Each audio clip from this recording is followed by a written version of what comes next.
welcome, Rick. Rick Baker. How you doing, mate? Oh, Oos. okay. All right. Okay. We'll take that. Listen, That was a John thanks Brennan very technique. much. That's a John Brennan technique. Oos. That was a Brennan, was it? Yeah. Okay. Well, I thought he was a bit claw, but yeah, he does do Yeah, a bit of an that's oos. early Brennan. Chinatown.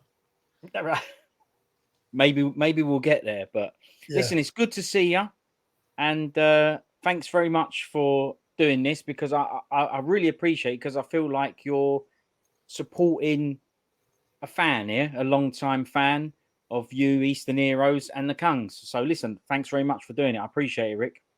No worries. Yeah, well, that's it. Simple as that, isn't it? That's a John Brennan thing again. No worries, mate. Well, no, it's very kind of you. And as I say, it is good to see you because there was I've known you for a long Well, time, but they were meant. to be frank with you, we'd sort of lost touch. I think it wasn't until Yeah.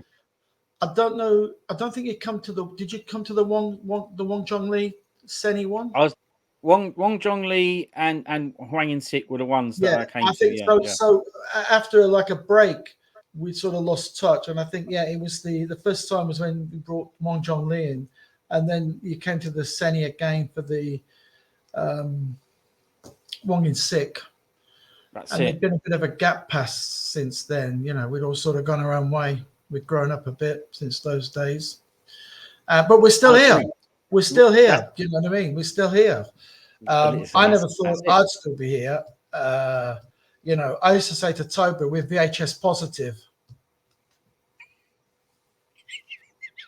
Yeah, good one.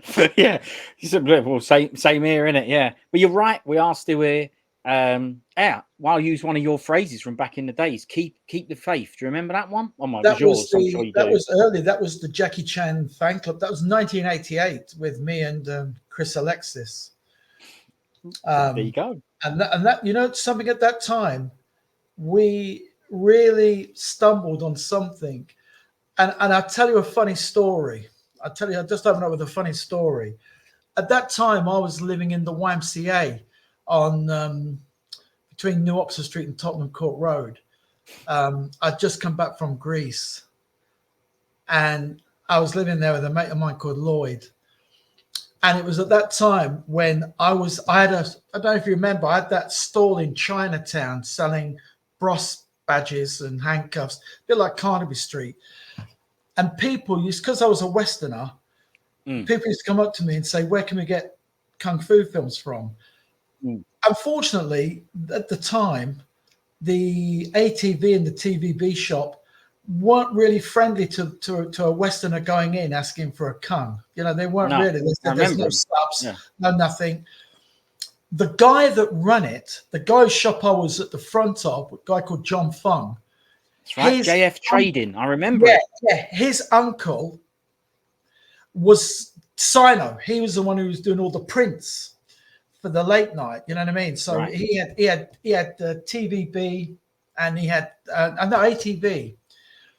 And so when people come up to us, and I told John that there was a market there. Now the reason I knew this is because already Chris was touting films in his shop window.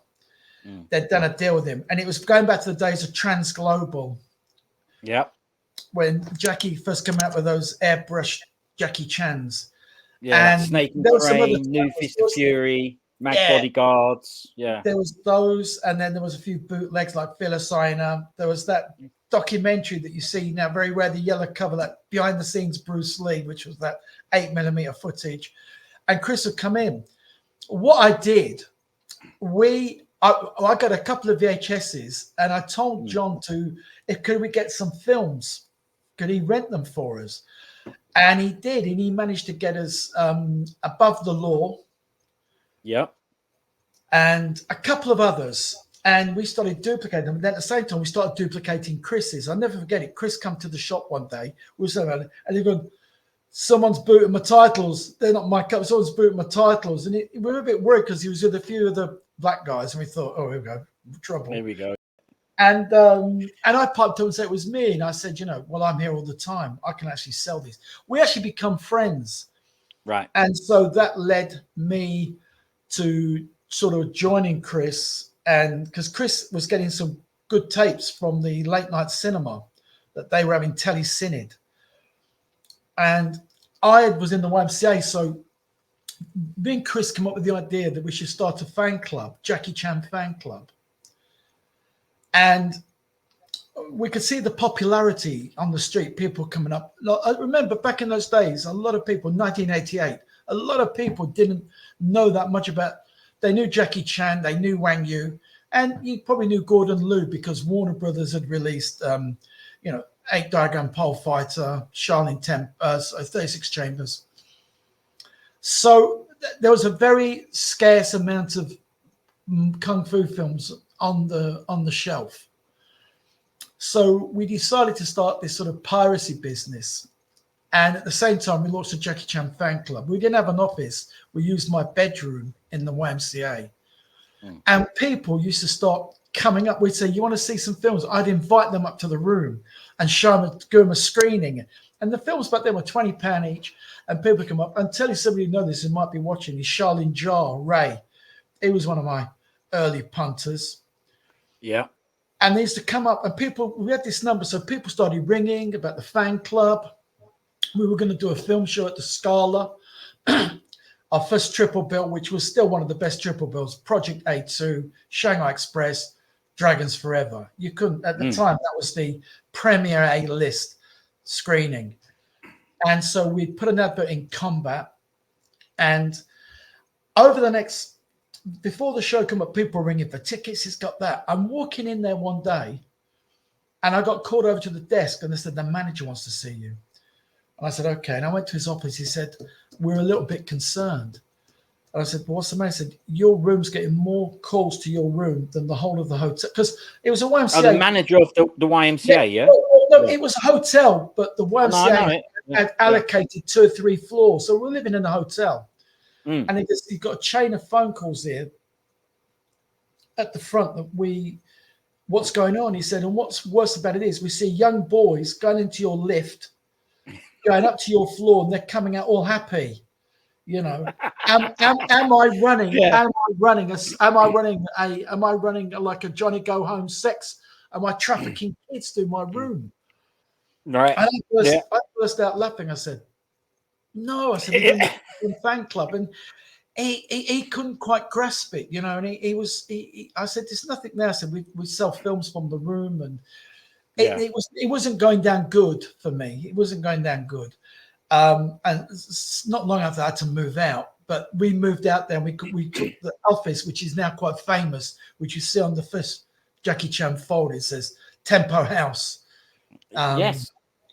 I had some Tempo House stuff. Yeah, that's it. Yeah. That was the very first cover. That cover is done by Al Davidson. Al Davidson, okay. And he did that Jackie Chan Bruce Lee comic, something of the. It used to be around in all the Chinese shops. I forget the code now. Oh, Elusive Dragon. Elusive Dragon, yeah. I remember him. Al actually come and did some artwork when we had Chow in. He did some artwork when we had Chow on the stage. I remember this guy. Yeah. And that was the first Donnie Yen cover. And in that cover, we were promoting, saying Donnie's going to be the next big star before anybody really knew about him, unless you went drunk and Tai Chi. But yeah, we started dealing from there. And we were inundated with letters, and we couldn't believe a lot of people would same letter. I love these films.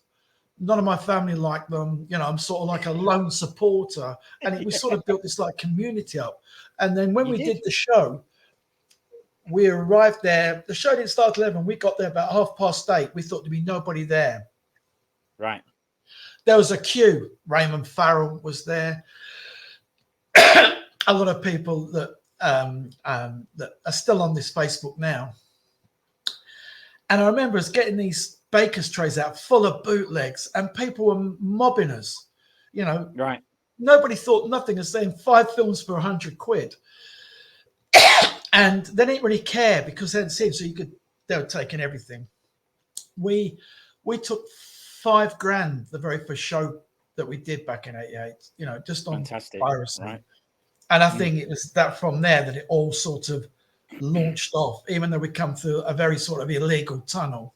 But me and Chris was suddenly now the the go-to people for your pirate tapes.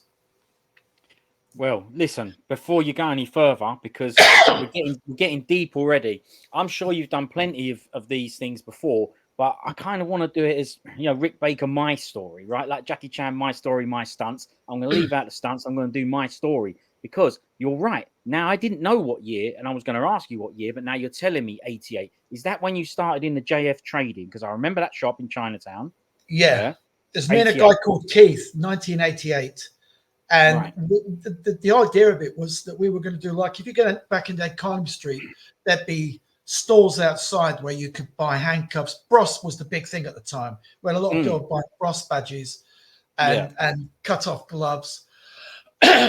And we didn't set it up to do that. It was by computer. Just we went there to do that as like a job while we were on benefits to earn money.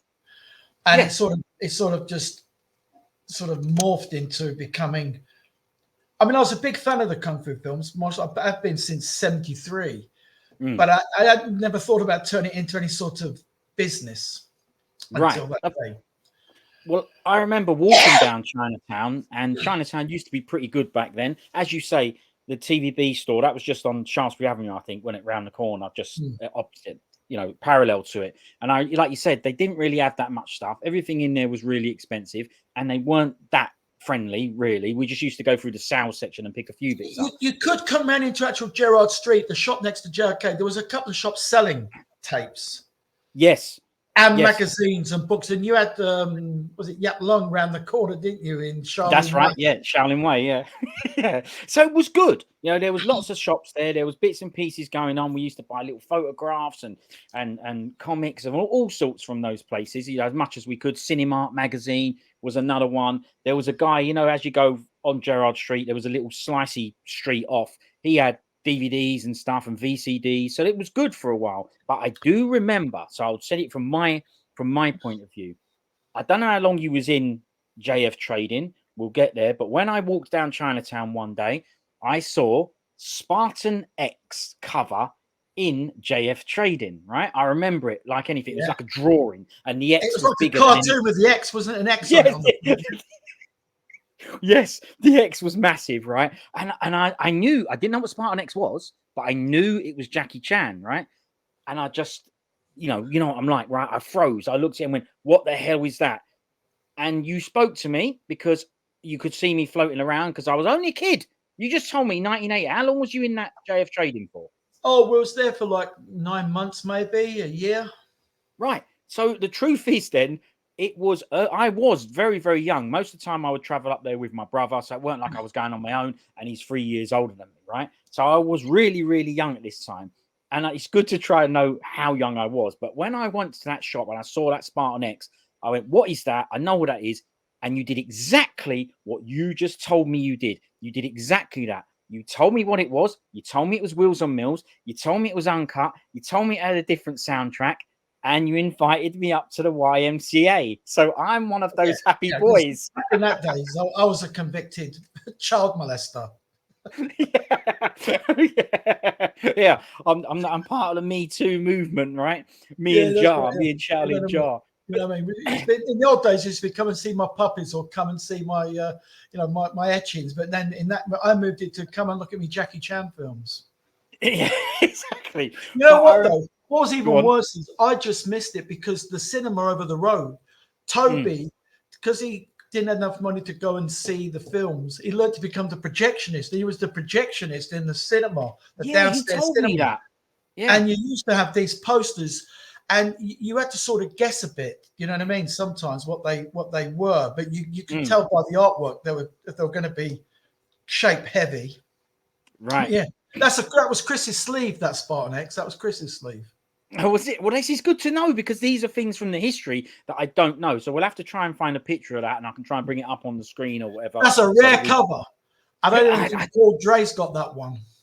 Yeah, Dre, probably right. I don't think he's got that one because people do collect covers. That's a rare cover because I haven't seen that in 40 years. Right. I've only seen it that once. I don't actually remember buying it because I remember you telling me that you've also got Way of the Dragon. And of course I went, yeah. And you said, yeah, I know, but I've got it with nunchucks. Did you know he does double nunchucks? And of course, I had no clue what you were talking about. And you told me you've got a Dutch version. I remember it clearly. I was only young. I got a Dutch version, you said, come up and I'll prove it. Come back when I finish here. And I went up to YMCA And upstairs. And I remember, right, one of my favorite stories is here. These are kind of childhood memories, right? One of my favorite stories that I have. I don't know if you'll remember it, but let's see, right? Is, as you say, it was kind of like a communal thing. So we didn't go into the room straight away. You was having something to eat. You said, I'm just going to do myself something to eat. And that was kind of outside of your room, correct? There was like a stove to cook stuff. Yeah. And you was cooking yourself something to eat, right? And it wasn't anything flash. It was some soup. I remember it was a tin of soup. And you had a pan and a stove, and you were stirring it round with this tiny plastic spoon, right? From a takeaway or whatever.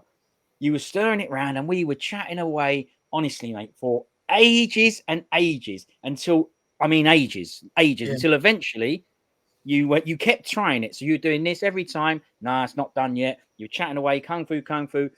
Nah, it's not done yet. Until eventually you looked and went, oh, the stove ain't even on. It's not even warming up. Because you were going, what's going on here? Why is this still freezing cold, right? So that was the first thing. Then you turned the stove on, carried on, chatting away, sipping, and that plastic spoon melted. That's a true story. That's a true story. In fact, what I was doing, I was showing you my version of Meals on Wheels. You know, as I was doing that, no, it's, something, there's so much that you get your memory jogged about. I wish there was, like we have now, these phone cameras. I'd have so many pictures I know that would sort of memorialize some great moments in time.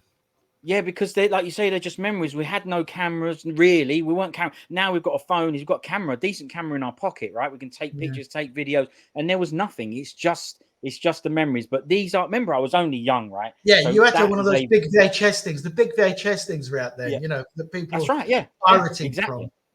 Yeah, but I honestly, that story, I always remember it. I always laugh about it.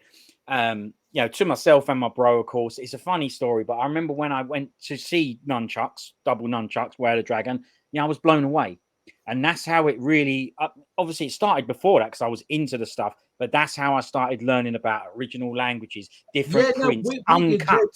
We did very well with that because of the rank butchering or the BBFC of Furman.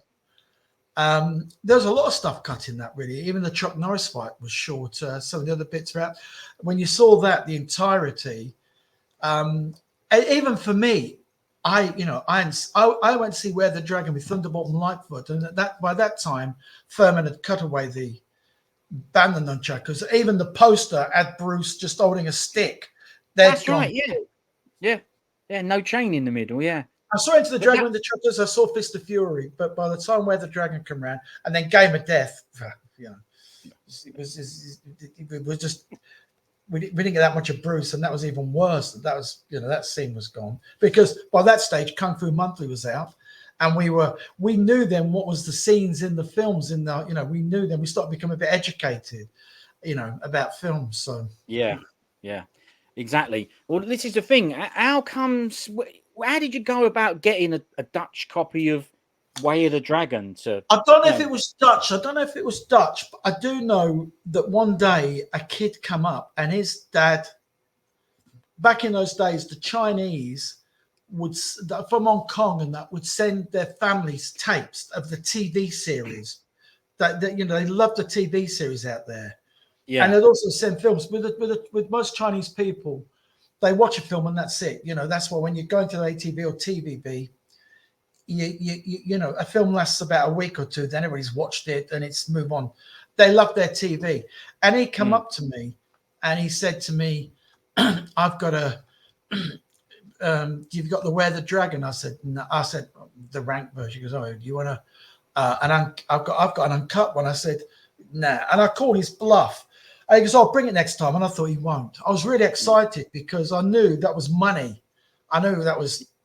Yeah, you could pass that on, right? Yeah. And he come back up and he had a bag and he took it out and said, I couldn't wait. I wanted to go home straight away from the store. I thought, I need to see this. And And Keith, I used to run the store with, had no interest in Hong Kong cinema at all, luckily. And I said to Keith, I want to go home a bit early today, if you don't mind. I need to start copying this now. And I put it on. And I had to rewind. I mean, back in the day, people don't appreciate now what we had to go through. You can't go on YouTube. You can't do nothing. You got it by word, by source of somebody having a copy. And, a lot of the films that we were getting from Chinatown, the Bruce Lees had long gone by. So we were getting new releases like Eastern Condors, Shanghai Express, Above the Law. These are the films. And I was watching I was watching like up all night, changing the machines. I was doing like 5 films a day. Brilliant. And then all of a sudden down the road, there used to be a cinema at the end of the road, the Metro or something. And then in '86, they had showed Police Story because Palace were releasing it. There's 2 films that I have a very good memory of. One was Eastern Condors, and that gave me the name Eastern Heroes.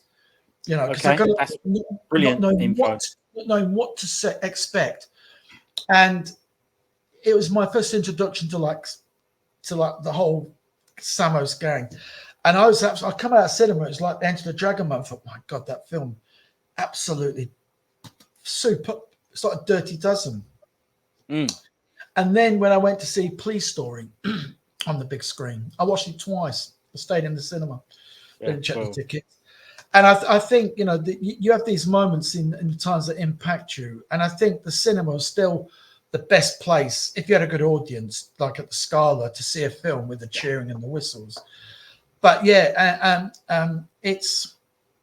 we were just very lucky and John was making money off us, because he was like our dealer. So, we were selling tickets at £20 each.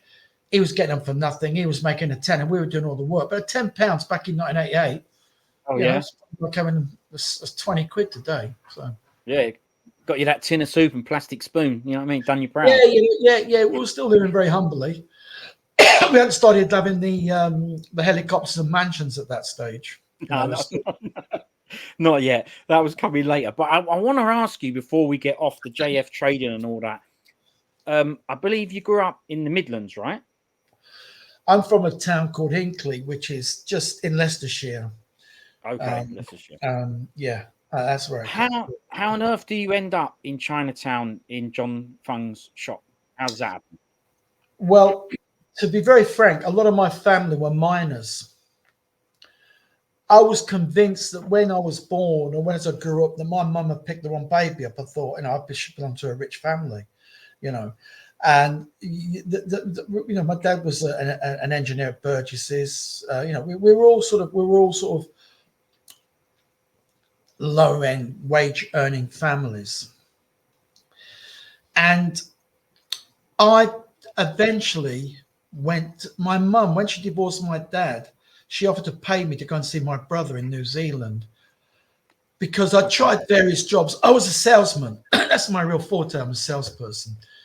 And I tried working for the Co-op and Curry's, and it just didn't seem to suit me. And my mum said, do you want to go there? And she thought it might change my... I mean, you get out there, it does. I think traveling when you're young can really broaden your horizons.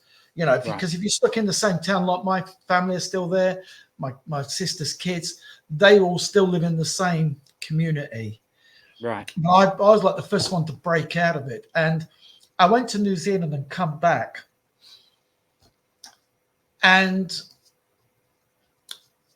that's when, because what had happened was I come back and I didn't want to be at home anymore. I got a job at Butlins holiday camp for the season. Yeah. Well, one near you, was it? Was there one near you? It's closed down now. No, it's closed down. It's I think they've all gone out. I think there's still some pontins, but there's still a couple. Yeah, they've sort of updated them now. But yeah, you still got pontins, I think, and Butlins. Yeah, that's right. And I can't remember what it was now. It's anyway. I went down there, and by pure fluke, I used to do a bit of magic, and I used to entertain people doing a bit of magic. And then there used to be the newspaper in London. The newspaper was called The Standard, And No, I somebody remember it. came back from London and said, "Oh, Rick, they're looking for croupiers in London. You're quite dexterous with your fingers, etc. Why don't you apply?" It's a long way away, London, and I didn't really have the money. And Hmm. I I know the security guard there, and I was telling him, he goes, "Well, I'll ask." I don't know if it was Billy Butler himself, if he can lend you a score, £20. And I said, he said, the trouble is the camp closes down that weekend and they want people to be there. And if you could just bugger off, And I said, no, I won't. Anyway, he convinced him to give me £20 and he lent me his suit. And I went to Right. London and auditioned against 1,400 people. And they selected 17. They said to me, "Hey, you're in. You're in." And I got it. And I come back, I was so happy. And I went home to my mum and said, "I've got a job in London. I'm going to do croupiering." Yeah. And funny enough, the first place I stayed was the YMCA Hotel because it was opposite where the casino was. Where Virgin was. Virgin on Tottenham Court I Road. remember the Meg store there. That's right. Yeah. They were above there. Their training rooms were above there. And so I found myself in London for the next 6 years. Not really doing much on the kung fu scene. I'm in London. It wasn't until I left there and with my mate and we decided to go abroad and just have like time away that we ended up in Crete. And I got a little job sort of on a building site. And In Crete. In Crete. Yeah. Illegal. Did your mum go? Did your mum go as well?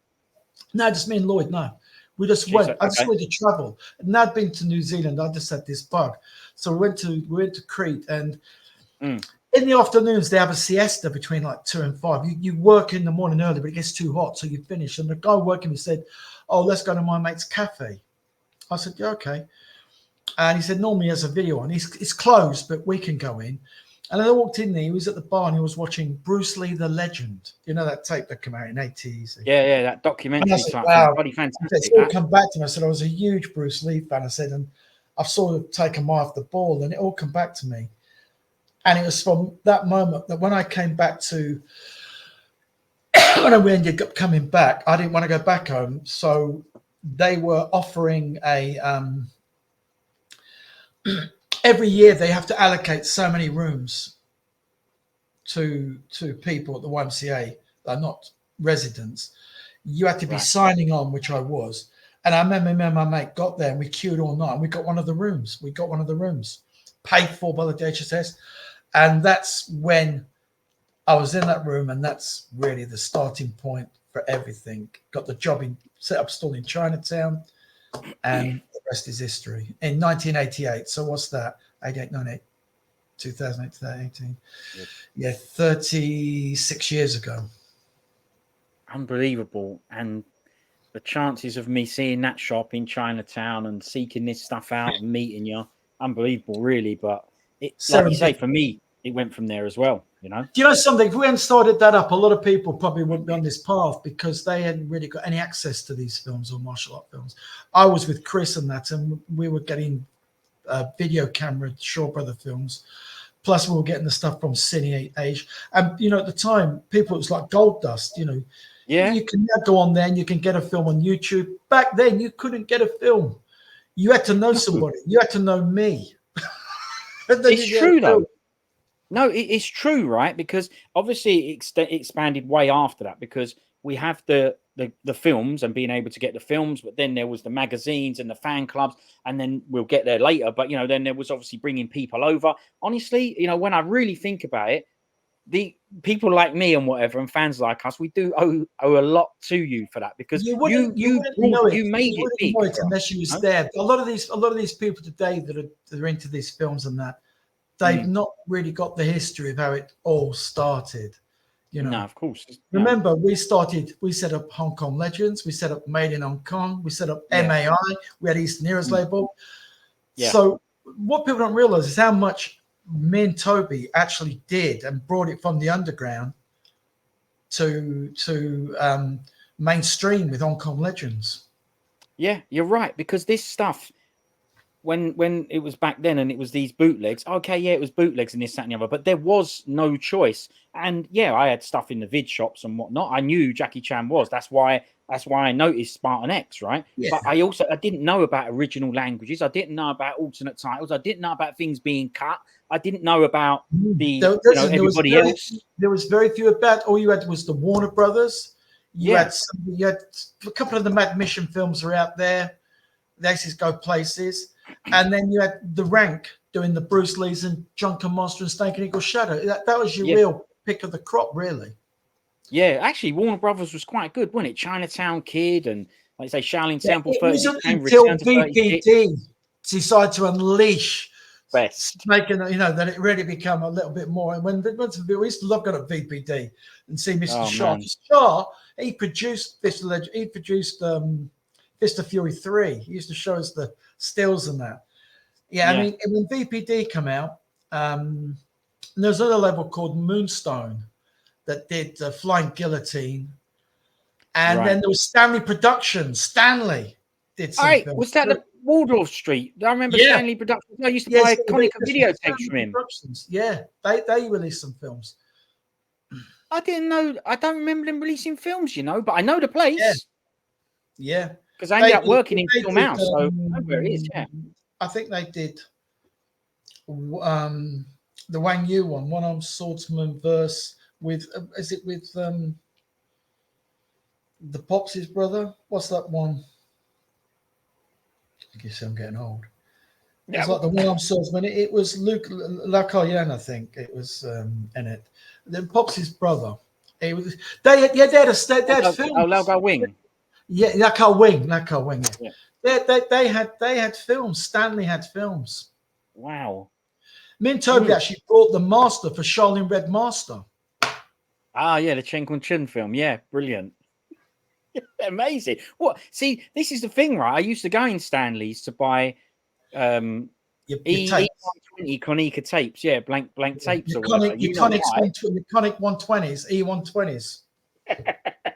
That's right. Exactly right. And you know why I wanted them, right? I needed them.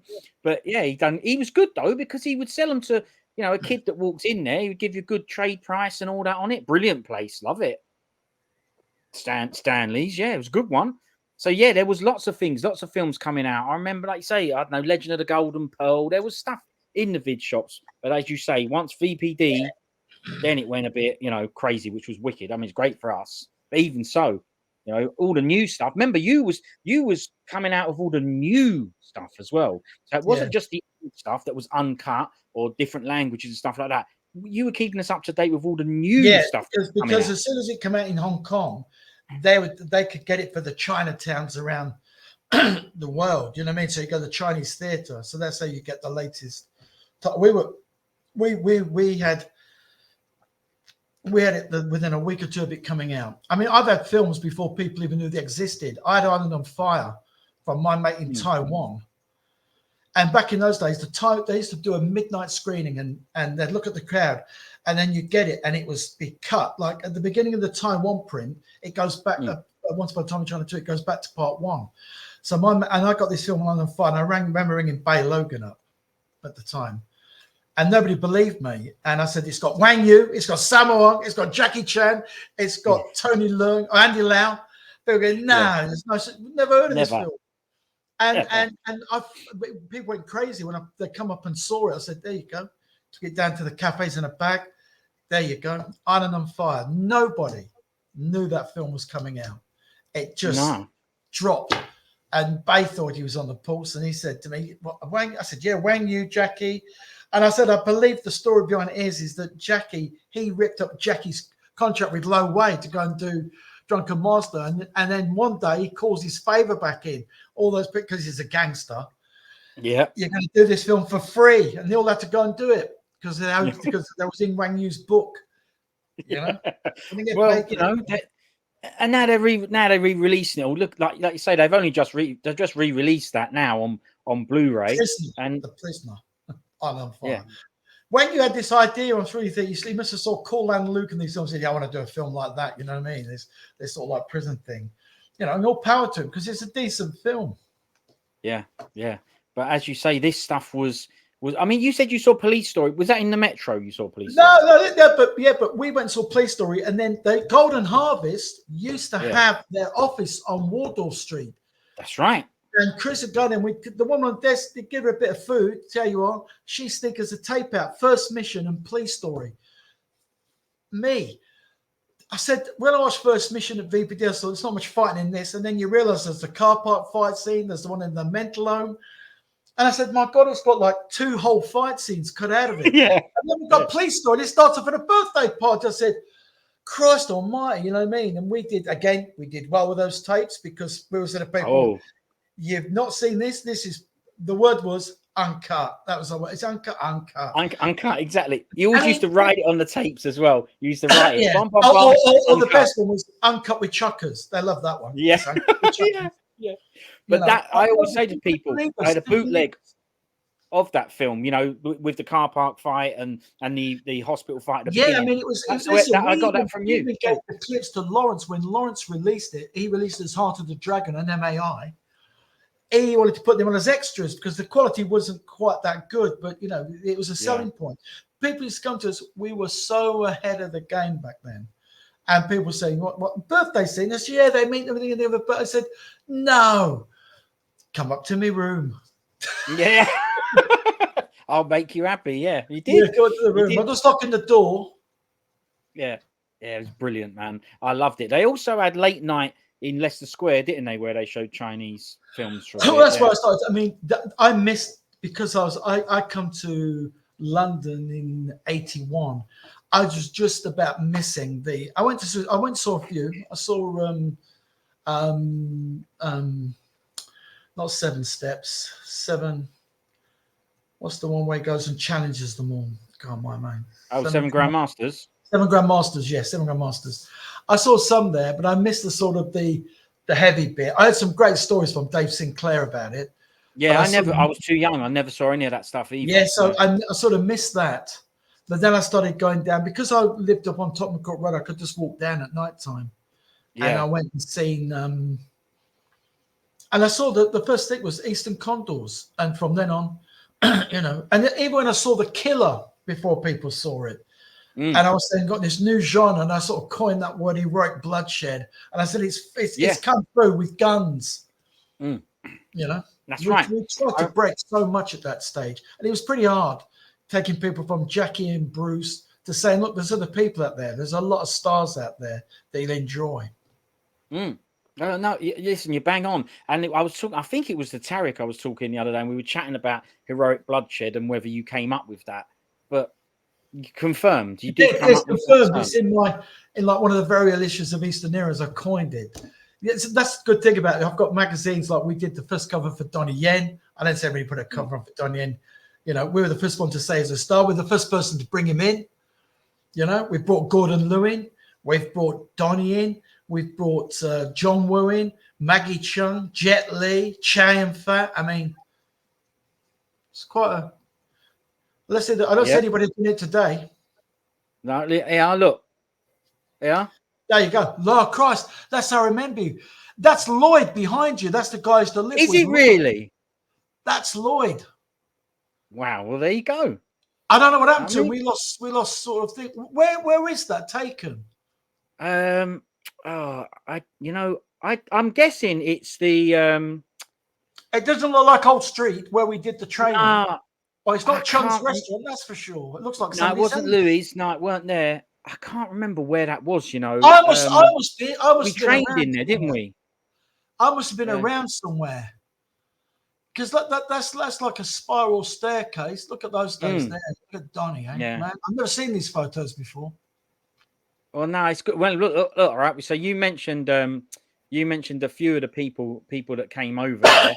Well, it was good. The Chung's dinner afterwards. Remember, we all sat at the tables with Chung's dinner. Mate, weren't it brilliant? That's another thing, right? That Chung's, which was down New Oxford Street, right? I think it's an Argos or something like that now. Louis, wasn't it? Louis. Weren't he brilliant? Yeah, he gave us downstairs. We had Cynthia there, didn't we? We did Cynthia Rothrock there. That's right. How did we find Louis? I have no idea what happened to him. I went to court for him, to say, because he'd been accused of beating somebody up, and I went to court. Accused of what? Beating someone up? I didn't think he did, but anyway, I got him off. I acted as a witness. I wasn't there at all. I just I lied on his behalf for him. You know what I mean? Yeah, the alibi. Yeah. Yeah, So, I wish I could find that bloke, you know. No, listen, there's a lot of people. There was some atheists going on there, you know what I mean? But Lou was quite a guy. I mean, my mum was a bigger kung fu fan than me. Yeah, I She remember was you saying all I met her a events, number of times at the embarrassing me. cinema. Oh, Always yeah? embarrassing me. Yeah. It was funny. Brennan always used to get an A1, which I believe was a sweet and sour chicken. Yeah. There you go. There you go. Yeah? Chung's. Chung's. Who's that? Ginger Bill? That's Ginger Bill. John. I forget who the Classic. person up there. That's either the Donny or the Cynthia one there afterwards. Bloody brilliant. So you got nice one. Yeah, and thanks that's for showing Lloyd. that. That's Lloyd there. That's Lloyd. Is it? Okay, yeah. I was going to ask and there's you a little about woman him. who used to come all the time, my mum's friend. But yeah, that's from the days. Yeah, man. Wicked. I remember you told us you were going to show a new Jackie Chan film downstairs in Chung's. It was like, I honestly felt really privileged, right? Like a little private screening, and it was for Armor God 2, Operation Condor.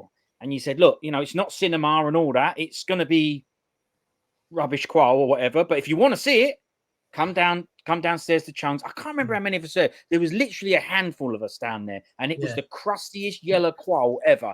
But I absolutely loved watching it. I'm probably a lot of small portable, very front of small TV as well. Tiny little silver telly. Yeah, it was tiny. You know something? Because we were so starved. I mean, I've watched films. I had to put all my sunglasses on, 4th generation qual with tracking, and you got used to it. You got used to it. You know what I mean? Yeah, I know. It was no. It became. It's only now that I say terrible qual, but like you said, it was just. I thought that was a special day or evening that going to see Armor God 2, crusty yellow qual, all over the place, warbly sound and all that. But I felt privileged because I knew I was seeing it. In my opinion, I was seeing it before anyone else. Because then you got bragging rights. You could impress your mates saying, "I've seen Armor God 2," and they think, "What? Yeah, how? Yeah." Yeah. You have to be in the know. And listen, I appreciate that, right? Because we know this guy called Arthur Daly. Yeah, no, yeah, it's true. My mum always used to say, we used to say, which is, where are you going? I go, going to Rick's. Who's Rick? Oh, it's where we get the kungs from and whatever. And she'd be, how old is he? Right? No joke, right? Because I was a kid, and I obviously Gary. Why does he want to meet you in the woods? Yeah. Exactly right. It was funny though, but we had to she obviously trusted my bro. He was a bit older than me, 3 years older than me, so I assured her, no, he's all good. How you paying for the films? You got no money. Well, it couldn't be that regular, I have to say, but we got as many as we could, right? Yeah, I mean, but I've seen people starve, come and sleep. I think Raymond used to get to King's Cross about 4 in the morning, or 5 from Ireland, and I'm surprised he looked like a Johnny go home type kid. People was in the queues. They would come up with £100 and say 5 best films. There was no talking. There's no having to sell it. I just told them the table was cleared. Man, listen, they were the days, right? Weren't it? It was so much better, wasn't it? It was so much more I'll fun. tell you a little story. Once me and Toby did one in Northampton, and we were told not to put the tables out because they thought Fact was going to be there. Anyway, the first film's gone on, and he's come out. I said, look, I don't want to risk it. I've heard trading standards are around. I said, well, what can we do? Because you can sell them from the car if you want. In the car park and just saying. So me and Toby went to the car. We opened the boot and I got on the roof of my car. It was an Alfa Romeo Giulietta. I got on the roof and had these bags and stuff. That's Toby. And we waited for the break and it was all quiet. I said, this is a waste of time. And suddenly over the hill, I saw about 40 people running over the hill. It was like I seen in Love on Delivery, Chow Sing Chi. They come over the hill, they come down. We were just bagging up films. Yeah, man. We Yes. took, in 20 minutes, we took over 2.5 grand. It's It was mad. empty. I was exhausted. There was bags flying around in the wind. People just come down. I said, look, we've got 5 or 10 minutes. We've got a window because of fact. So, you know, and I said, just we got, take these 5, take these 5, take these 5. They weren't even checking the titles. They were just grabbing the bag and going. And we hadn't got a bean left. You know what I mean? I said, Toby, I said, Amazing. you know, that's a great way of selling. It's the best, isn't it? That's what it's all Make about. it illegal, like we did in the shops down in Camden. Make it illegal, and you're not supposed to have it. You cause this sort of like prohibition. yeah, exactly. But it was more. Look, it now it's just boring, right? Now it's boring. Like streaming, no physical products, and when they do bring physical products out, it ain't. There's no. When you got stuff back then, it was not like you were there every day, right? Listen, I know people who used to go back on the train and just stare at their covers all the way home. Stare at their covers. Look, I'm one of them. Staring at the cover. Can't wait. I mean, me and Toby went to Hong Kong. We used to go back to the room. We'd unbox all the tapes. We'd have a pile. We'd unbox the tapes. And then we'd flatten all the things because we've got to get them through customs. We've got to smuggle like 80, 100 tapes. And back in the day in Hong Kong, they were doing 2, Drunken Muscle, 2 tapes, you know. So we then started to what we call guts them. We'd take the rails out, get rid of the cases and that, and then we'd rebuild them back up. We took the stickers off. We did everything, and then we rebuild them back in the UK. But we've gone through. Brilliant. We've gone through customs with bags, like giant laundry bags as high as me. And they say, go to declare. And I said to Toby, we should offer something. So I bought an alarm clock and said, do we have to pay anything on this? The guy goes, nah, go through. It was like Midnight Express. I just went. Exactly. But when you gutted them, did you leave the cases behind then? Like we left bags.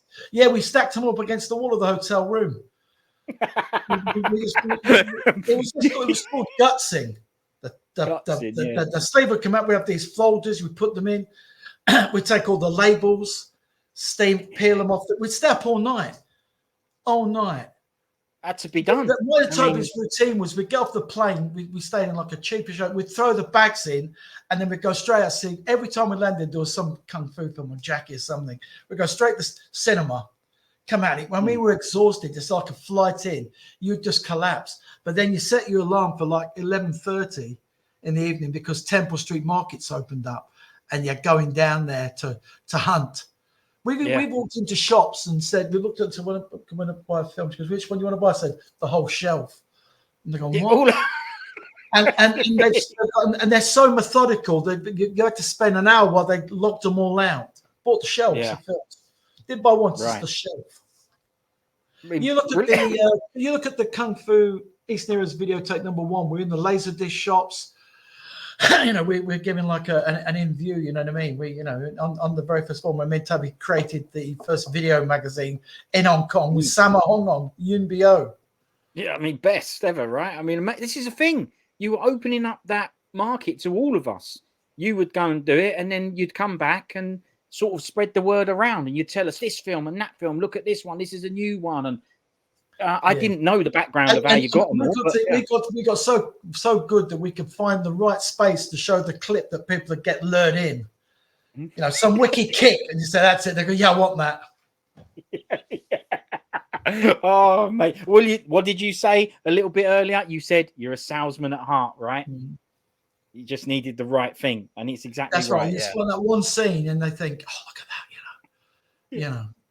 Not only that, you'd think you're in the know. Then you'd go, I've got that, I've seen that, and you know, you'd become the you, if you know what I mean. If you were the guy going, look, this is the new ones, then like you said, you'd spread it to your mates as well and go, I've got the new ones or whatever. Listen, you had people queuing up. I didn't sell nothing, but you think there weren't people outside my house coming around for new Kungs? Of course there was. One guy, like female films where you could see their calves. So we'd looked for films that they thought in like cut off trousers. So that's a calf film, mate. Got a calf film here. Language we used, calf film. You know what I Car mean? film. And we Yeah, gave everybody yeah. nicknames. Everybody nicknames. Blue Jacket. You remember Blue Jacket? I don't remember. I don't remember Blue Jacket. He's on Was the he a video real when bloke or films? Blue Jacket and you know, we had Old Boy, Young Boy. You know what I mean? We had them all the names coming down. Oh, he'll like that. That's for Young Boy, Old Boy. I remember, what was that? Was there a bloke called John Smith or Peter Smith or something like that? Peter a Smith. posh You English. remember Peter Smith? Yeah, I do. Yeah. He was like the who's the other guy that does those talks? Tony. Who's the guy who did the talks before Ghost Story? Tony. Oh, There was a couple of them, like academics. Rains. Tony Raines. Rains. Peter was like a poor man's Tony Raines. Mm, and so he talked about films. He didn't get like we did with the lingo. He talked about them academically. But yeah, he worked a few times in a magazine back in the day. Oh, did he? Yeah, some posh English bloke. I remember. Yeah, he was weird. The guy who sent me that used to be my man in Taiwan. He was an English teacher. Was Tim Greenwood. That name rings a bell. Tim Greenwood. Yeah. Yeah. I'm sure he's on Facebook. He never answered my response. Yeah, it was Tim Greenwood. Yeah, well, lot of name, lot of characters from back then, right? I mean, we could. Well, I'll tell you what, there's we got people like Alan Mushins. He's on the Facebook. He's on Facebook. He was one of the early creative people. Brilliant. Yeah. I know some people when they come onto Facebook say, "Oh, Christ, we put our stuff up in the attic, and now the wife's on set because we're luring it back down again." You know what I mean? We started to dust our collection down. Got to be done. It's got to be done. But yeah, even though we were young, you know, we just sort of know of people, but not know. You know something? We created a community. People used to come there on their own, but because you had a level playing field that you knew you loved your films, there was no. Then it doesn't matter who you was. If you was a bit shy, a bit quiet, a bit weird, yeah, it was okay. Some weird people. But you had that common ground. You could talk about comfort. So people sort of made a lot of friendships out of that. They didn't know people, but by coming to the Scala and buying the films, a lot of friendships were formed that they wouldn't have otherwise had. I couldn't agree more. One guy used to live in Scotland. He used to row a boat to the land and come down on the train. Where is he? We need to speak to him. Yeah, we've got to speak to him. We've got to dig him out. Oh man! But it's true. You are right.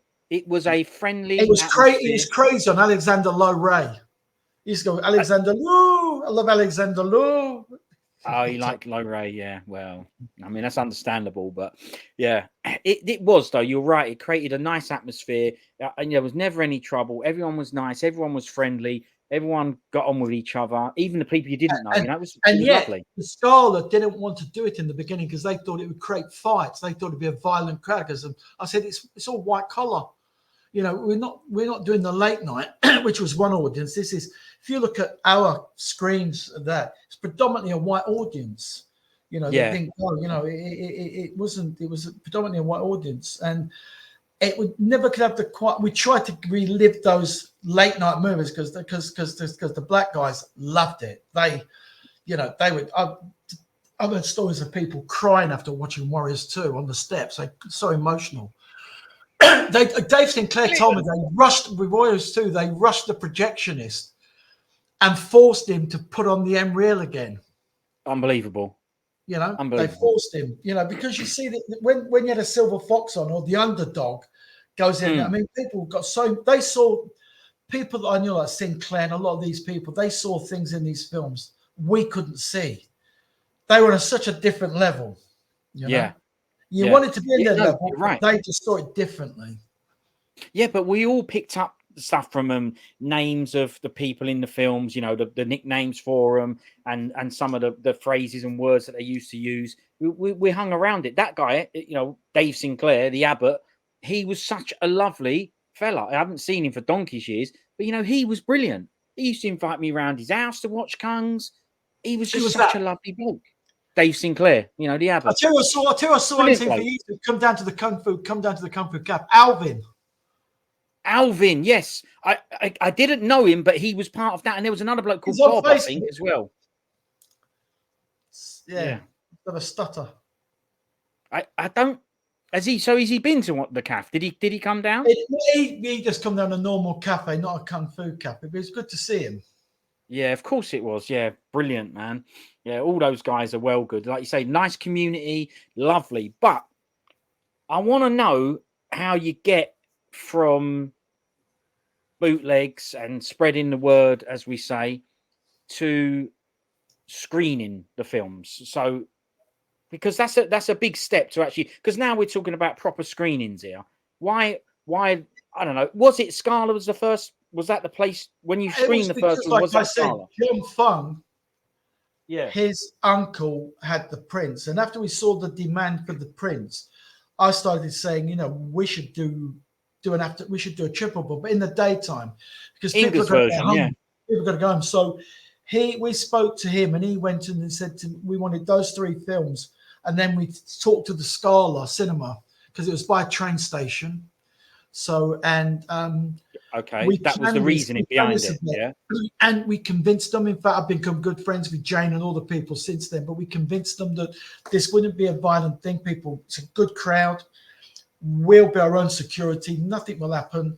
And they let us have a go. And they were very impressed with the day. In fact, when the Scala closed, just done a documentary and we feature in it. And they show the clips, and because we did over like 40 screenings at the Scala over, Right. so and with Che and Fat Donny, so we were quite a big part of their programming. And so that once we did the screenings, and of course, when you watch a film in the break, people are hyped up. You've just watched Eastern Condors, people are coming out with their money. You know what I mean? It's like we were selling crack. Yeah, getting excited. They want more of it, and they can take stuff home with them. It's like look like these things here, isn't it? That's great. Yeah, I've seen that for a long time. My mum, I'd love to have found it. She used to have a T-shirt. We did a T-shirt of that. And that's done by Dean Jones there, who did some of the covers for some of the early Chris tapes. Yeah, and brilliant, Dean, right? If I got Dean the job at VPD to do the Winners and Sinners cover. Yeah. I remember the cover. Yeah, Chan with the yellow and the crash helmet on and all that. Yeah. And I picked the shot out for In the Line of Duty, Donnie against the blue background. Yes. I've got a few of these knocking about here. Look, another one. Wow. Look at that. November 27th. Yeah, that's like the bootleg version of it. Yeah, I know. It's just right, exactly. A bootleg version. And it's not only is it there's an A4 one, there's a bigger one and all of it. Look at that. Brilliant. Back in those days, we used Letraset. To make it. I know. I actually right. And sometimes we used to make our own covers and use Letraset. And we used a thing called a burnisher, my uncle told me it was called. And that was how you scrub the letters on. I remember Letraset, yeah. It was good though, the typewriter. We did a typewriter. That looks like Mad Monkey Kung Fu. There you go. Yes, yeah. All this what stuff. A triple bill. What a triple bill. New piece of film. We told everybody it was uncut. It wasn't. When Chris had to hide, we said, yeah, new piece of uncut. Chuckers wasn't in there. Yeah. No. yeah. I'd behind the sofa, innit? But I scanned a few of these so we can have a look at them. And there you go. Yeah, so we can have a look at them a bit bigger on the screen there. Look, there's John Fung, me. That telephone number is probably well out of date now. That's a landline. That landline there, I think, is for the YMCA. JF there Trading. You go. You're right. Look, JF Trading, which we've been chatting about. Yeah. Best action. Look at that, limited tickets. Well, I mean, look at that. That's all that completely is me. That November, I remember culling that November 27 in because I couldn't find any Letraset. Sort of do it by hand. And then you're Saturday afternoon, doors 1 p.m., commence 1:30. We had to have an alpha now for selling the gear. It's got to go, next to the VR tube station, triple bill, original Chinese versions. People were struggling in the early days with subtitles, Yes, of course. Understand. I get that. And I used to say to them, there's no subs when they're fighting. They don't talk. Maybe, hey, you.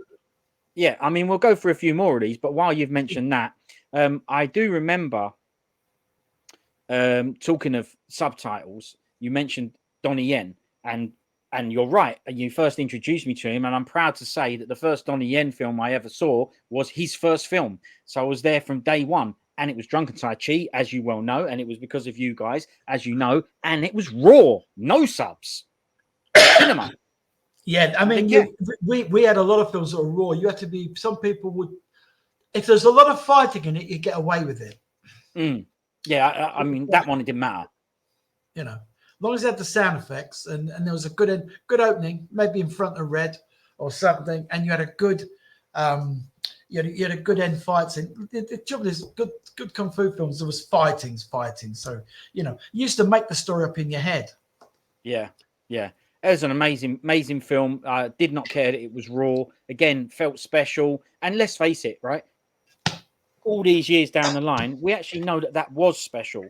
Knowing and learning about Donnie back then showed. Do you remember the little clip they showed before it of him training, doing rope garden? Yeah, that's where we had that reel, didn't we? Had that reel of him in the gym and that.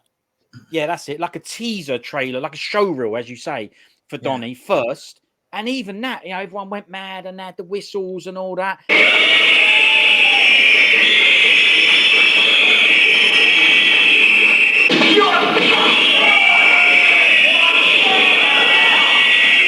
And was it the same day? Was it Drunken Tai Chi just played after that? Was that what happened? Must have been. Yeah.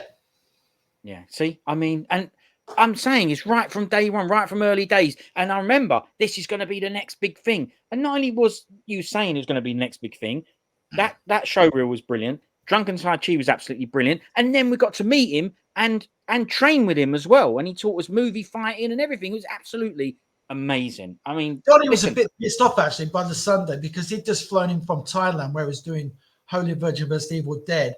And he had a lot of female around him. And I think because it was more young guys, he liked it, but I found him a bit awkward. I found him a bit at the time. I was a bit let down with him. And of course, me and Donnie have had our ups and downs over the years. Well, look, it was early days. He was only young. He probably didn't know what to expect. I remember you saying to me, we wanted to go. Miserable, Donnie. It was all right for the chunk. I said, you look a bit miserable. And he'd come over. I mean, do you know something? I gave him $3,000. Wiped us out in his pocket, in his bin, as we'd say. Like, you got $3,000 in your bin. And he was in Camden Market. He bought that jacket. That jacket he's wearing, he bought in Camden Market. That red like baseball jacket. That's amazing. He bought it in Camden. I thought he came over looking cool. No. He actually looked cooler when he got here. Yeah, exactly. No, brilliant. Yeah, well, I mean, listen, I understand what you mean. I mean, he was all good for us, if you like, as the fans. I remember we went over to him, me and my brother, and said to him, can you do something? Do a shape or whatever. And he did, right? I mean, I don't want to say begrudgingly because he did, but I remember you saying, "Blimey, he don't really do stuff like that." So we got lucky. Yeah, we had to con Jet Li to do shapes on the step. We had to con him. It sounded that little kid, right? Made him do it for the kid. Yeah. The best thing about it was I've got the clip it somewhere in really nice quality. After he'd done it, some Japanese guy got him, said, "Could you do it again? I missed with my camera," and he did the whole thing again. Brilliant.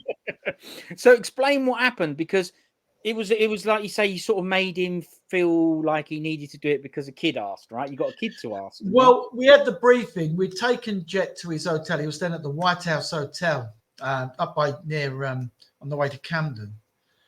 And he come with Peggy and she said, "Look, Jet says, he doesn't want to do anything on stage." I said, "Oh, come on." We did a photo shoot. The best thing about it was we took him to this hotel, and what we didn't realize, what he didn't know, was there was a wedding on coming back there, and they had the table out with the buffet on. And when we were talking, Jet's gone there and thinks the buffet's for him. He's helping himself. He thinks it's a buffet. Love it. I said, "Jet, what are you doing? Come here." I said, he's going, "Yeah." I said, "That's brilliant." Yeah, he's helping himself to food. Fantastic. Brilliant. And anyway, he said he didn't want to do it. And I said to Toby, and I said, "Yeah, you reckon?" So we got Sinclair. We found this little young black boy. And we said, "Look, we want you to go up to the stage because you're cute. and say, That's it. "Yeah, show us some shapes." And so we got him down there, and then Peggy sees him, and she goes, "Shh, yeah, what do you want?" She goes, "Can Jet Li show us some shapes?" And she smirks, and Jet Li's going, "What?" Because he didn't speak English at the time. He had the interpreter with him. And so Jet Li, she leans to Jet Li and says, "He wants you to do some kung fu." And I saw Jet Li go, look down at the boy and went, and then he glanced up, and he was trying to catch my eye, but I was looking at the floor. Yeah, nothing to do with me. And he said, "All right," because he had his Black Fist of Legend outfit on. Do you know? That's right. You know when he came in, before he came in, the audience thought he was in the head of the dragon coming down. Dun dun dun dun Right. dun dun dun dun. They thought he was in that. And so they didn't see him come on the stage. They're all facing that way. It's Jet. And so Jet does those moves, wicked. Crowd go crazy. Yeah, of course.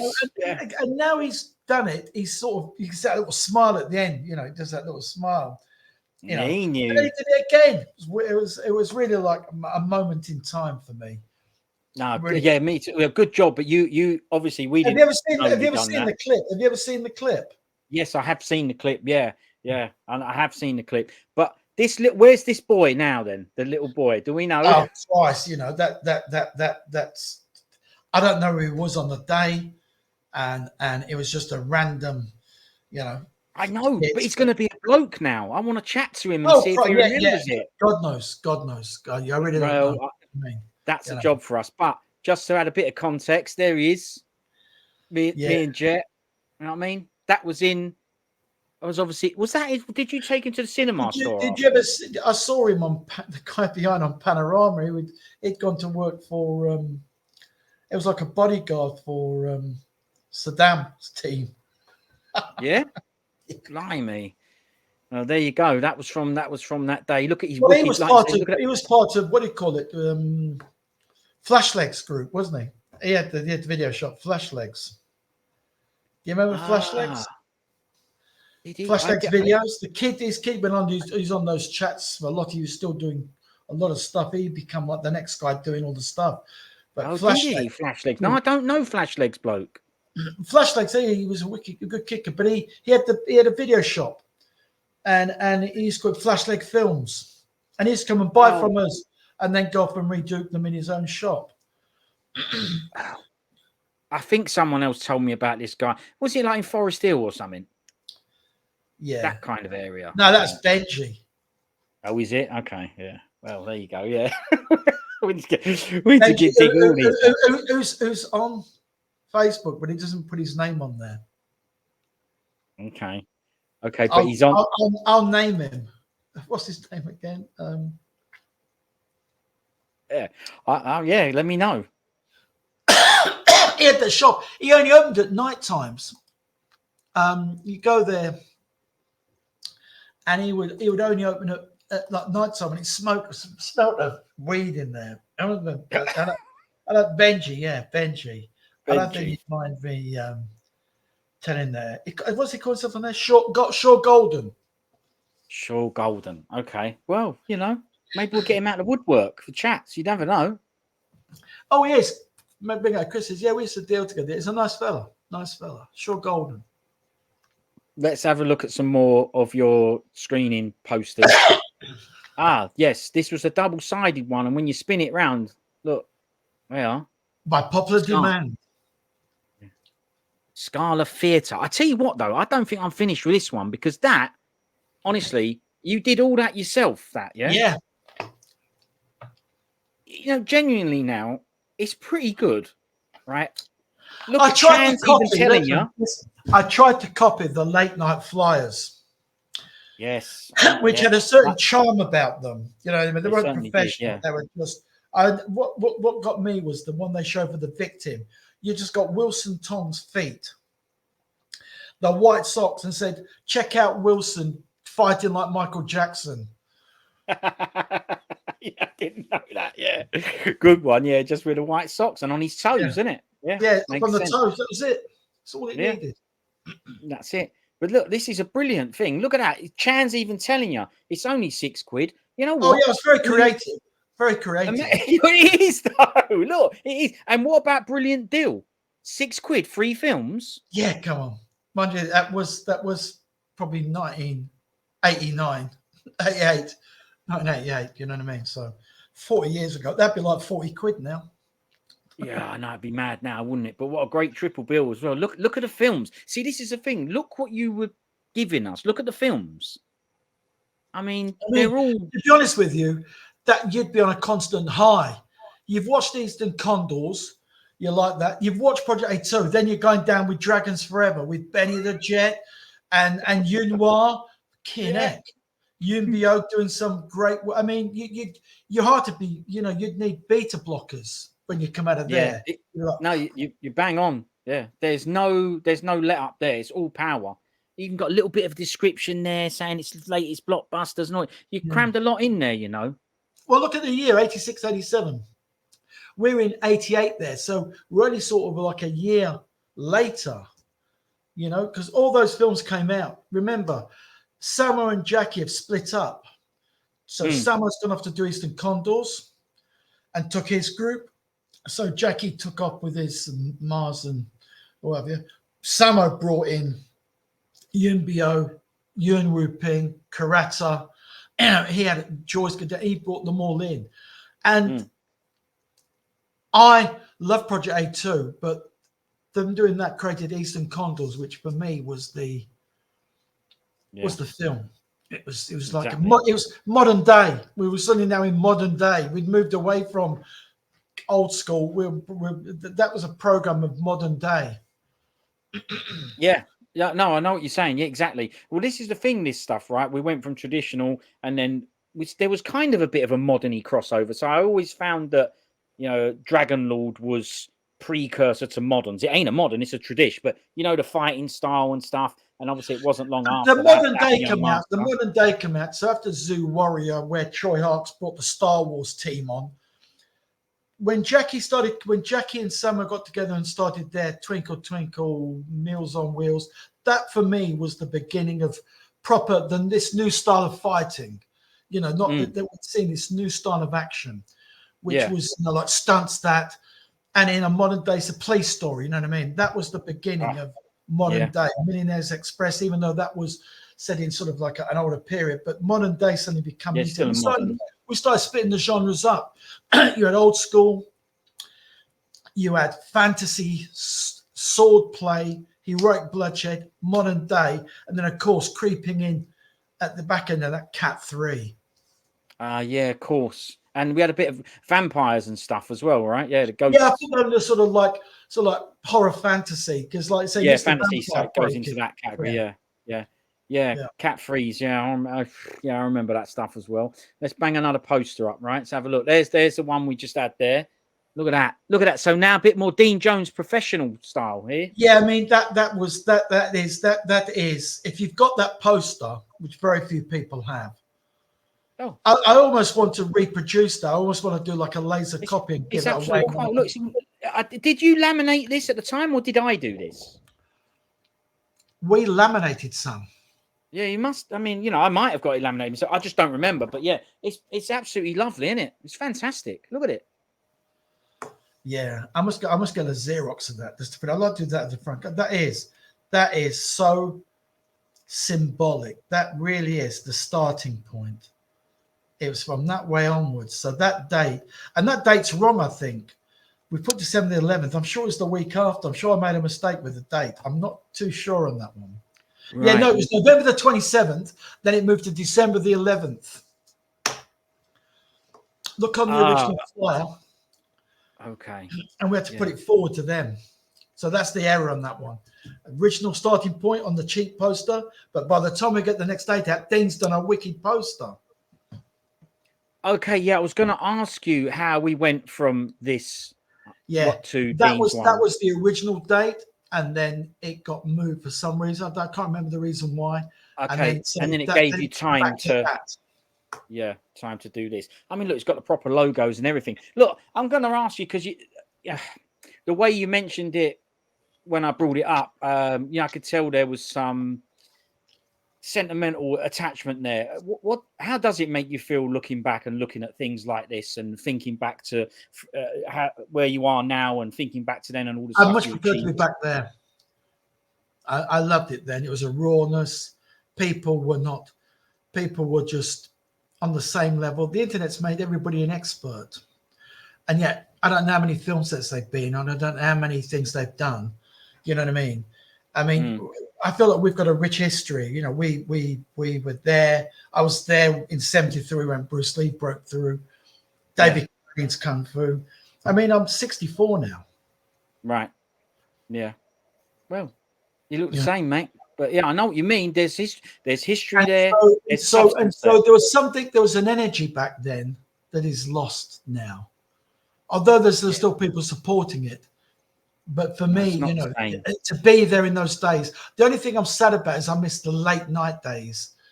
You know, going in with like 1,500, 1,200 people. That atmosphere must have been electric.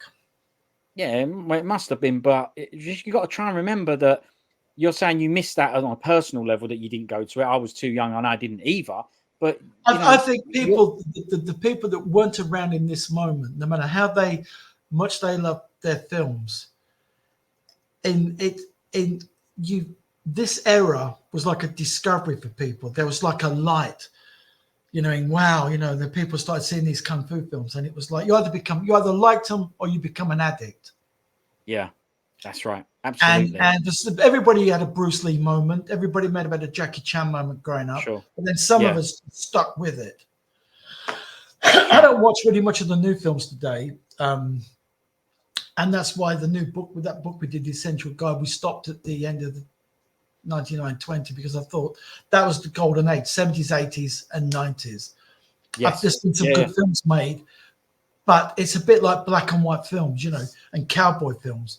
You can't remake them today, or musicals. You can't do it. No, you just can't do it. That's like you say, and you can't bring back the time either. For these boutique labels, there's a lot of love. You know what I mean? You know, who would have thought it? You know, that the people are buying them. Depends what you know, how you look at these things. You know, I mean, they're all right, but they get a lot of things wrong and all, personally. But there's too many things. It was like lightning in a bottle. There's too many things to recreate those days. And what I'm saying to you is, you might have missed the late night and I couldn't do this, didn't do that. But this is you. This is not me and you chatting about this things we used to do. This is you. You created this environment. You created this atmosphere. You got this poster done. You know, you did this homemade version. You got us there. You know what I mean? Thanks. I appreciate it, because honestly, this is your work, your something. your legacy. I've got to give, even though it was me and Chris starting it, Yeah. I would never have got where I did without Toby. And I know he's more reclusive than me, but you know, that has got to be the most knowledgeable guy in the world on these cinemas, the most knowledgeable guy. And we made a good team, because he's a little bit more reserved. I'm quite the front guy. That's right. With Chris as well, you know what I mean? We there was meetings of parts, but Toby was the one person that helped push this with me. You know, respect. A brilliant bloke, a lovely fella. He is so nice. Even the first time I saw him, you know, he's a little bit of a, you know, an enigma, if you like. It's, oh my God, it's Toby. You know, you hear about him, but he comes from a famous family, and his dad's famous, and that's so. It was quite, you know, it was quite different to see somebody that would rather. I've been around Toby's house when there's been famous people there, you know. Right.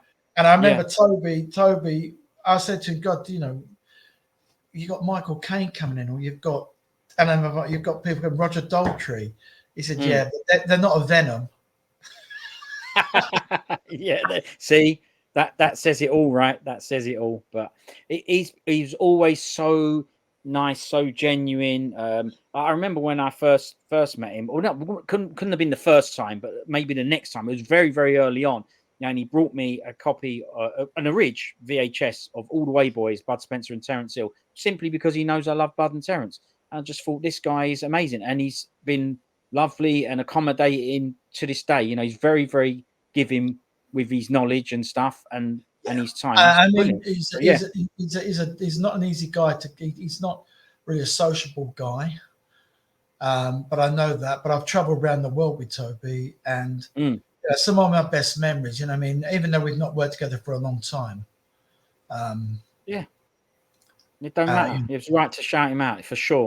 I sort of went off the rails for a while, so I think that didn't help our partnership. Yeah.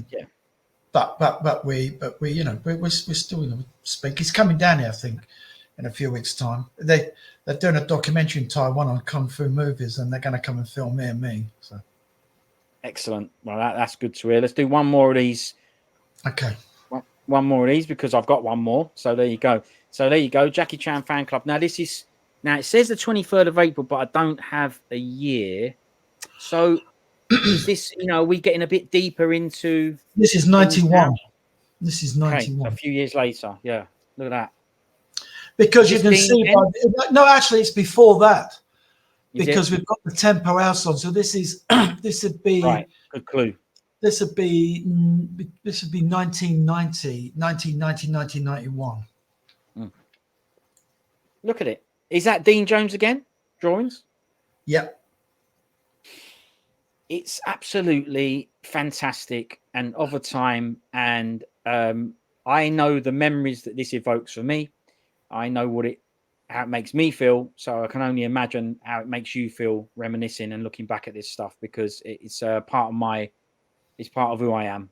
So, look at that. Yeah, it is. That meant a lot at the time because, like you say, you're not sidetracked with everything else. The only way you could see these films was either on a bootleg tape. Yes. Knew Fist of Fury was about, but Mad Monkey and Unbeatable Dragon wasn't.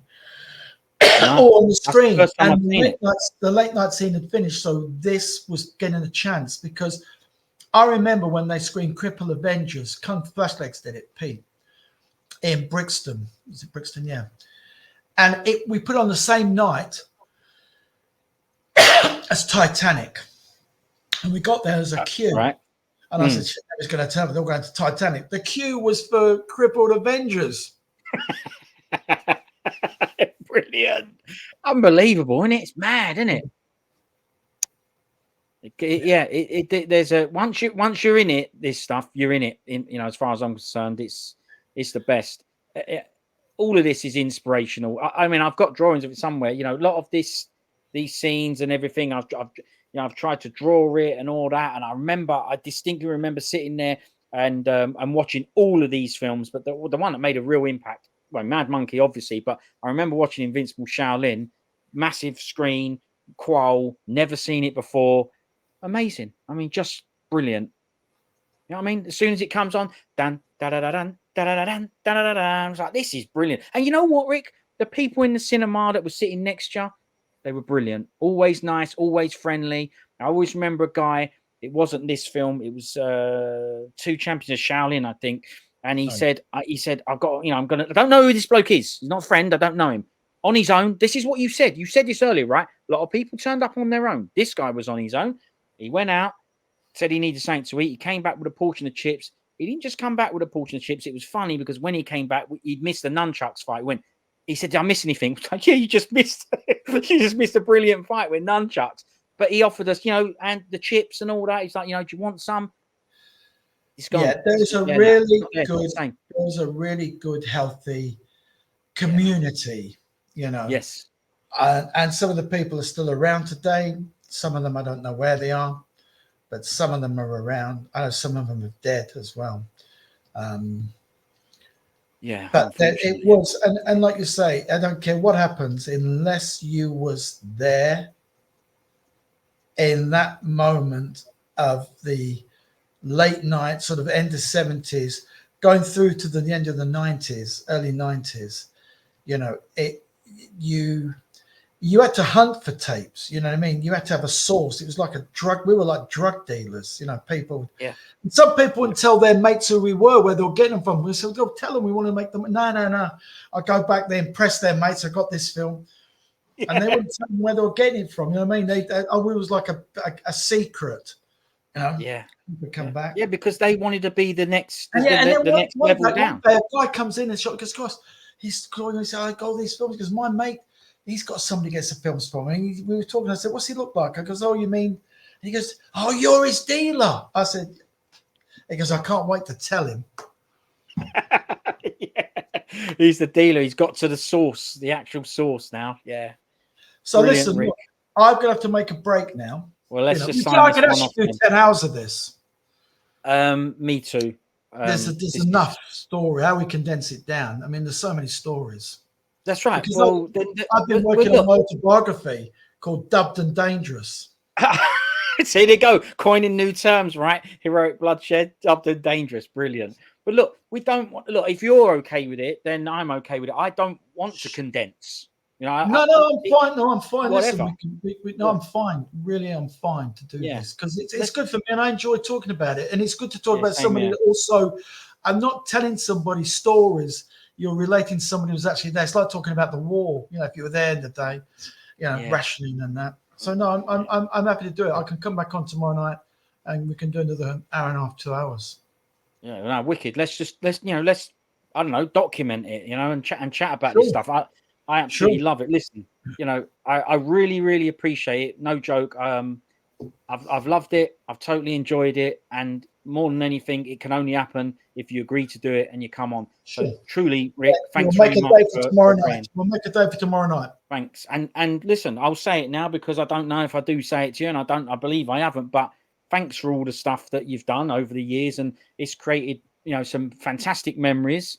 And like I said, it's part of who I am. So I appreciate it. Thank you to both and Toby, as you say. It's been a journey. It's been a journey. It definitely has, man. Thanks. And it ain't over because look, we're doing chats now, right? It's not over. Still there. Still doing it. Still there. Cheers, right. Rick. I'll speak to you tomorrow. Yeah. Nice one. Thanks a lot. See you later. Okay. Cheers, mate. See you later.